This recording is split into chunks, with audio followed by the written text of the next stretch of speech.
سندھ کا ساحلی شہر دیبل عرب لشکر کے گھیرے میں تھا۔ 5 منجنی کے شہر پر پتھروں کی بارش کر رہی تھی، مگر شہر کے محافظ ہار ماننے کو تیار نہیں تھے۔ ایک وجہ یہ تھی کہ انہیں ایک طلسم، ایک میجک پر اندھا یقین تھا۔ ان کا عقیدہ بن چکا تھا کہ جب تک شہر ایک جادو کے حصار میں ہے، یہ فتح نہیں ہو سکتا۔ لیکن ایک ماہر نے ایسا طاق کر نشانہ مارا کہ ذہنوں میں قائم یہ طلسم نظروں کے سامنے ٹوٹ گیا۔ یہ کیسے ہوا؟ فتح سندھ کے آخری مارکے کی کہانی کیا تھی؟ میں ہوں عبد الرحمن اور ایبریش میڈیا کی کہانی مارکہ سندھ کے دوسرے اور آخری حصے میں ہم آپ کو یہی سب دکھا رہے ہیں۔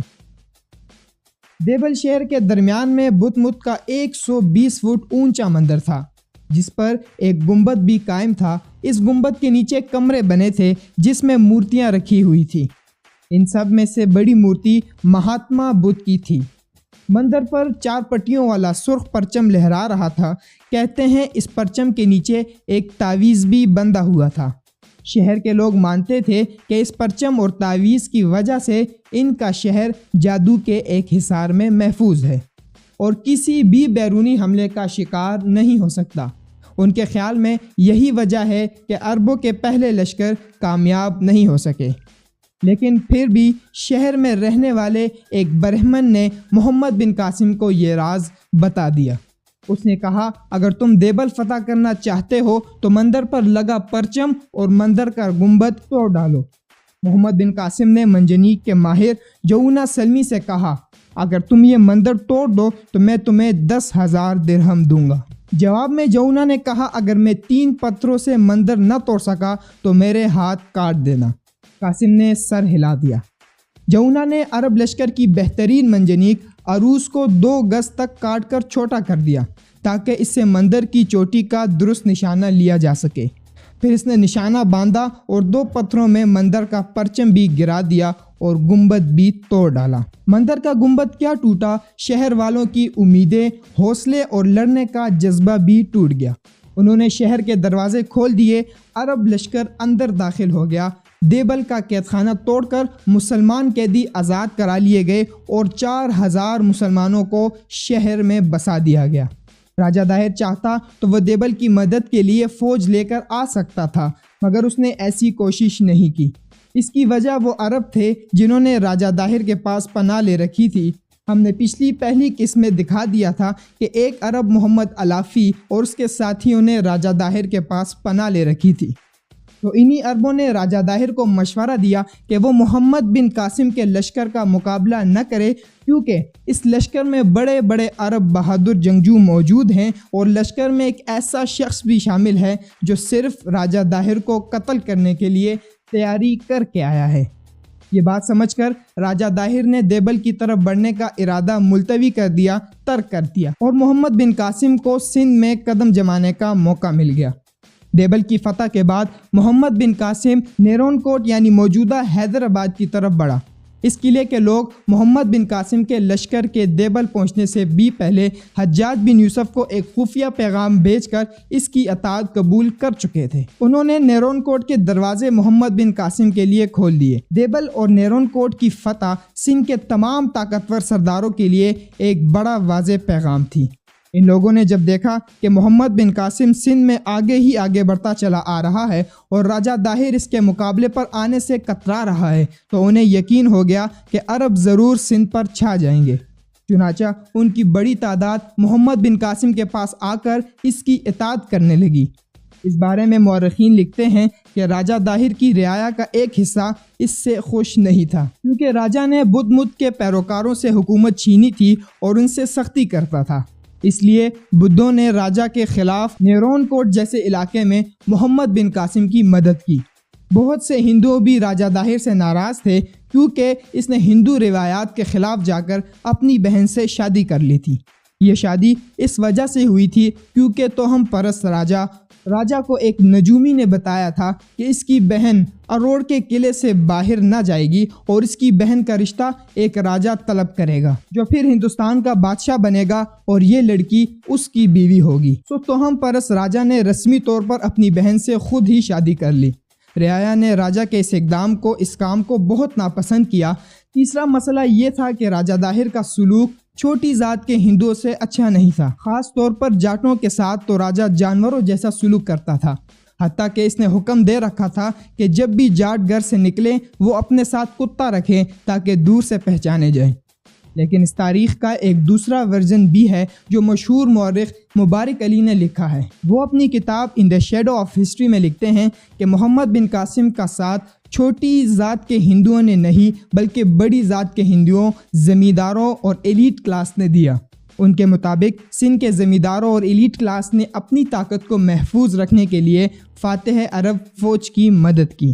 وہ لکھتے ہیں کہ برہمنوں نے پیش گوئیاں کر دی تھی کہ مقدس کتابوں کے مطابق عربوں کو ہی فتح ملے گی۔ ان پیشن گوئیوں کی وجہ سے ایک طرف تو ایلیٹ کلاس کو پارٹی بدلنے کا بہانہ مل گیا، دوسری طرف مقامی آبادی نے بھی بدلتے ہوئے حالات کو تقدیر کا لکھا سمجھا، اور جہاں ان کے بڑے جا رہے تھے، لیڈرز جا رہے تھے، خود بھی اسی سائیڈ پر ہو گئے۔ یعنی مبارک علی کے خیال میں سندھ کے عوام نے محمد بن قاسم کو اپنا مسیحا سمجھ کر اس کی اطاعت نہیں کی، بلکہ صرف ایک نئے حکمران کے طور پر سلامتی کے لیے اسے قبول کر لیا۔ اس نئی حکومت میں نظام وہی پرانا قائم رہا، کیونکہ برہمنوں اور پرانے سرداروں کو ہی نئے انتظام میں اعلیٰ عہدے دیے گئے۔ ہوتے ہوتے محمد بن قاسم نے جلد ہی سندھ کے بڑے حصے پر کنٹرول کر لیا، لیکن ابھی تک راجہ داہر سے اس کی کھلی جنگ نہیں ہوئی تھی۔ راجہ داہر اپنی فوج کے ساتھ دریائے سندھ مشرقی کنارے پر رواڑ کے قلعے میں ٹھہرا ہوا تھا۔ وہ موجودہ شہداد پور یا اس کے دور میں برہمن آباد کے نزدیک ہی کہیں واقع تھا، جبکہ محمد بن قاسم کا لشکر دریائے سندھ کے مغربی کنارے پر نیرون کوٹ یعنی حیدرآباد میں ٹھہرا ہوا تھا۔ دریا کے مغربی کنارے پر جنگ تقریباً ختم ہو چکی تھی اور لوگ محمد بن قاسم کے پاس آ کر اس کی اطاعت قبول کر رہے تھے، لیکن ادھر سندھ سے ہزاروں کلومیٹر دور بصرہ میں حجاج بن یوسف، جو کہ اصل میں جنگ کی کمان کر رہا تھا، بہت بے چین تھا۔ اسے حیرت تھی کہ محمد بن قاسم راجہ داہر سے فیصلہ کن جنگ کے بجائے سست کیوں پڑ گیا ہے۔ حجاج کو در حقیقت محمد بن قاسم کی طرف سے مال غنیمت کا انتظار تھا، تاکہ وہ اموی خلیفہ سے اپنے وعدے کے مطابق فوجی اخراجات کا 3 گنا شاہی خزانے میں جمع کرا سکے۔ چنانچہ حجاج نے محمد بن قاسم کو ایک سخت خط لکھا اور دھمکی دی کہ اگر تم نے لوگوں کو امان دینے کا سلسلہ بند نہ کیا تو جنگ کے اخراجات پورا کرنے کے لیے کوئی دوسرا راستہ اختیار کرنا پڑے گا۔ حجاج بن یوسف کے اس دھمکی نما خط کے بعد محمد بن قاسم نے جنگ دوبارہ شروع کر دی۔ اس نے کشتیوں کا ایک پل تیار کر کے رات کے وقت دریا سندھ عبور کر لیا۔ جس وقت محمد بن قاسم کی فوج دریا پار کر رہی تھی تو اسے روکنے کے لیے راجہ داہر وہاں موجود نہیں تھا۔ وہ دور اوراڑ کے قلعے کے پاس اپنے کیمپ میں سو رہا تھا۔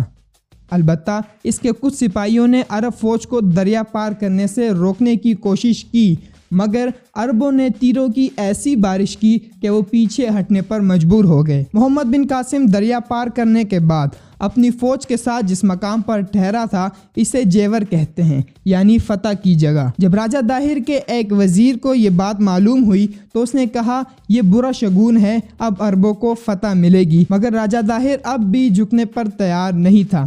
اس نے وزیر کی بات سن کر حقارت سے کہا محمد بن قاسم جیور میں نہیں ہٹباری میں اترا ہے، جہاں صرف ہڈیاں پہنچتی ہیں۔ اس نے اپنے فوج کو تیار ہونے کا حکم دیا کیونکہ اب اسے ہر حال میں جنگ ہی کرنا تھی۔ عرب لشکر کے دریا پار کرنے کے بعد بھی کئی روز تک کھلی جنگ نہیں ہوئی، بلکہ چھوٹی چھوٹی جھڑپوں کا سلسلہ جاری رہا۔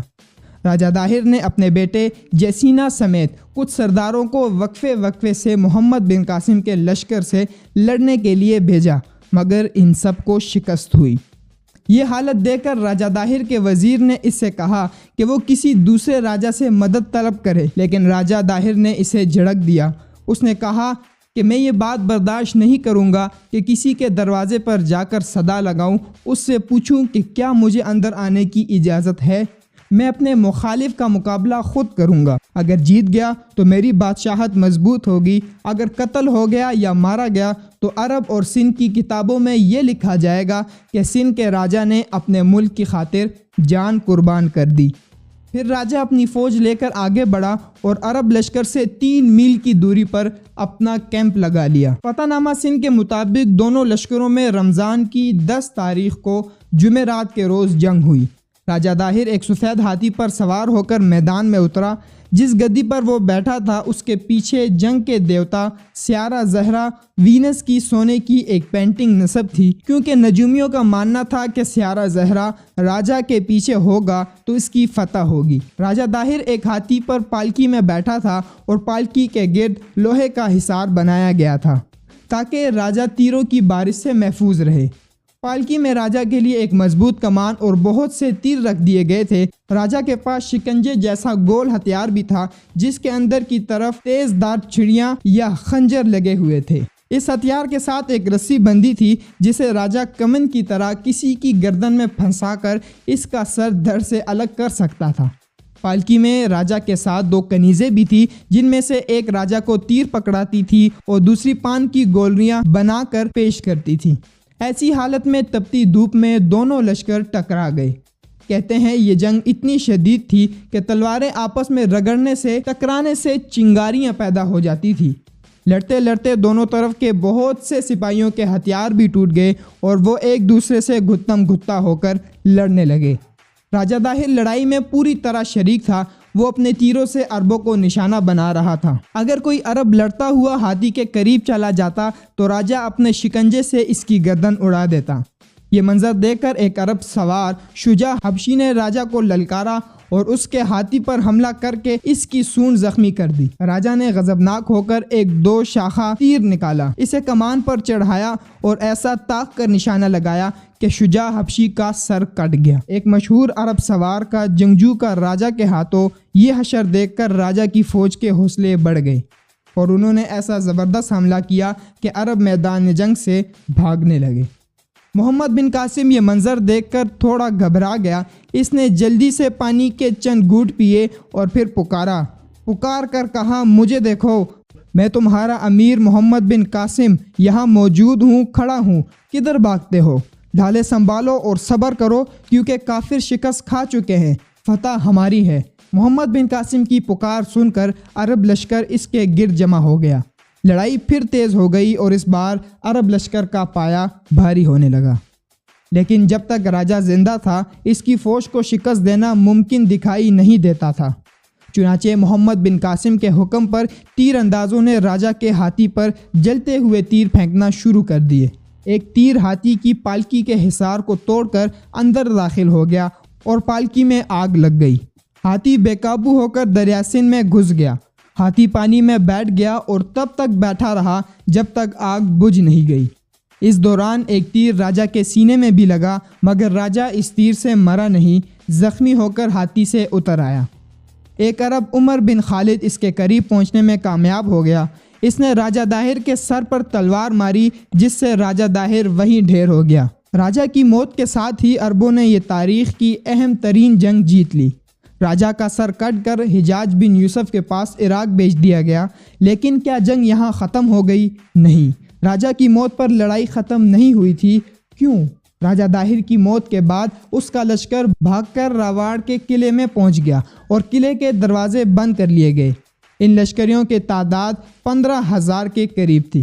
قلعے میں راجہ داہر کی بیوی رانی بائی بھی موجود تھی، جس کے بارے میں کہا جاتا ہے یہ راجہ داہر کی وہی بہن تھی جس سے اس نے رسماً شادی کی تھی۔ رانی بائی کئی روز تک عرب حملہ آوروں کا مقابلہ کرتی رہی مگر عرب کی منجنیقوں نے قلعے کی دیواریں توڑ دیں تو رانی نے راجہ داہر کے حرم کی دیگر عورتوں کے ساتھ خود کو آگ لگا کر خودکشی کر لی۔ رانی کی موت کے بعد راجہ داہر کے خاندان کی مزاحمت جلد ہی دم توڑ گئی۔ راجہ داہر کا بیٹا جسینہ چتوڑ کی طرف بھاگ گیا۔ اس کے بعد محمد بن قاسم نے برہمن آباد اور راجہ داہر کے مرکز اروڑ کے قلعے کو بھی فتح کر لیا۔ یوں سندھ اموی سلطنت میں شامل ہو گیا۔ سندھ میں ہر جگہ محمد بن قاسم کا ایک فاتح کی حیثیت سے استقبال ہونے لگا۔ وہ جہاں جاتا لوگ پھولوں کے ہار لے کر ڈھول بجاتے ہوئے اس کے استقبال کو نکل آتے۔ محمد بن قاسم 715 تک یعنی تقریباً 3.5 سال سندھ ہی میں ٹھہرا رہا۔ اس دوران اس نے ملتان پر بھی ایک بڑا حملہ کیا۔ ملتانیوں نے عرب کے خلاف مزاحمت تو بہت کی لیکن عربوں نے ملتان شہر کا پانی بند کر دیا، جس کے کچھ دیر بعد یہ شہر فتح ہو گیا۔ ملتان محمد بن قاسم کی فتوحات کی آخری حد ثابت ہوا۔ اس کے بعد وہ مزید فتوحات نہ کر سکا کیونکہ اموی خلافت میں کچھ بڑی تبدیلیاں آ چکی تھیں۔ ایک تو یہ کہ 714 میں محمد بن قاسم کا سرپرست حجاج بن یوسف انتقال کر گیا۔ اس واقعے کے ایک برس کے اندر اموی خلیفہ ولید بن عبد الملک کی بھی موت ہو گئی، جو کہ حجاج اور اس کے خاندان کا ہمدرد تھا۔ ولید کی موت کے بعد اس کا بھائی سلیمان خلیفہ بنا۔ سلیمان اپنے بھائی ولید کے دور کے بہت سے جنرلوں اور گورنروں کو بالکل پسند نہیں کرتا تھا، بلکہ ان سے دشمنی رکھتا تھا اور انہیں سخت سزائیں دینا چاہتا تھا۔ ان گورنروں میں سے جن سے وہ دشمنی رکھتا تھا، حجاج بن یوسف بھی شامل تھا۔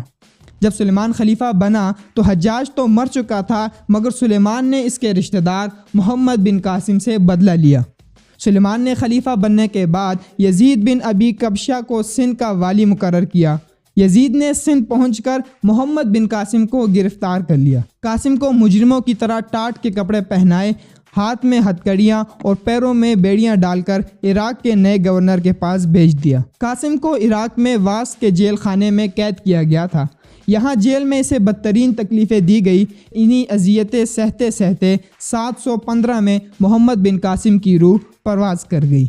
کہتے ہیں محمد بن قاسم نے اپنی گرفتاری کے وقت ایک شعر پڑھا تھا، جس کا اردو میں مطلب کچھ یوں تھا کہ لوگوں نے مجھے ضائع کر دیا اور دیکھو کس جوان کو ضائع کیا۔ وہ جوان جو مصیبت کے وقت کام آتا ہے اور وہ جوان جو سرحدوں کے دفاع کے لیے بہترین ہے۔ محمد بن قاسم کے بارے میں ایک غلط روایت مشہور ہے کہ راجہ طاہر کی 2 بیٹیوں نے خلیفہ ولید سے شکایت کی تھی کہ محمد بن قاسم نے ان کی عزت لوٹی ہے۔ چنانچہ ولید کے حکم پر محمد بن قاسم نے خود کو بیل کے چمڑے میں سلوا کر ایک صندوق میں بند کر لیا اور وہاں دم گھٹنے سے چل بسا۔ لیکن یہ روایت غلط ہے، کیونکہ محمد بن قاسم کی موت ولید کے دور میں نہیں بلکہ سلیمان کے دور میں ہوئی تھی۔ سندھ میں اب بھی محمد بن قاسم کی یادگاریں باقی ہیں۔ سندھ کا پرانا دارالحکومت اروڑ اب ایک چھوٹی سی بستی میں بدل چکا ہے۔ یہاں محمد بن قاسم پبلک اسکول بھی قائم ہے۔ آبادی کے باہر ایک مسجد کے چند ستون اب بھی قائم ہیں اور روایت ہے کہ اسے محمد بن قاسم نے تعمیر کروایا تھا۔ دوسری طرف قوم پرست سندھی راجہ طاہر کو سندھ کا ہیرو مانتے ہیں۔ راجہ طاہر کا مجسمہ نصب کروانے کے لیے سوشل میڈیا پر بحثیں آپ دیکھتے ہوں گے۔ تو دوستو، یہ محمد بن قاسم اور راجہ طاہر کی تاریخی لڑائی کی کہانی آپ نے دیکھی، لیکن تاریخ کے بارے میں بالکل بھی جذباتی نہیں ہونا چاہیے، کیونکہ تاریخ کا کوئی بھی واقعہ بس ایک ورژن ہوتا ہے، جیتنے والے کا اپنا اور ہارنے والے کا اپنا ورژن۔ ہم کبھی بھی ماضی میں جا کر ایک بات کی 100% تصدیق نہیں کر سکتے۔ ہم صرف یہ کر سکتے ہیں کہ اس وقت کے قریب ترین جو کتابیں یا آثار موجود ہوں، دستیاب ہوں، ان سے جو منطقی لاجیکل بات سمجھ آئے، اسے بطور تاریخ ریفرنس کے ساتھ پیش کر دیا جائے اور بس۔ تو امید ہے کہ آپ کو ہماری یہ کاوش بہت ہی پسند آئی ہوگی۔ اگر آپ کو اچھی لگی تو کمنٹ میں اپنی رائے کا اظہار کریں اور ہمیں بتائیں کہ اگلی ڈاکومنٹری کس ٹاپک، کس شخصیت کے مطابق ہونی چاہیے۔ چینل پہ نئے ہیں تو چینل کو سبسکرائب کر دیں، لائک کریں، شیئر کریں اور اپنا بہت خیال رکھیں۔ اللہ حافظ۔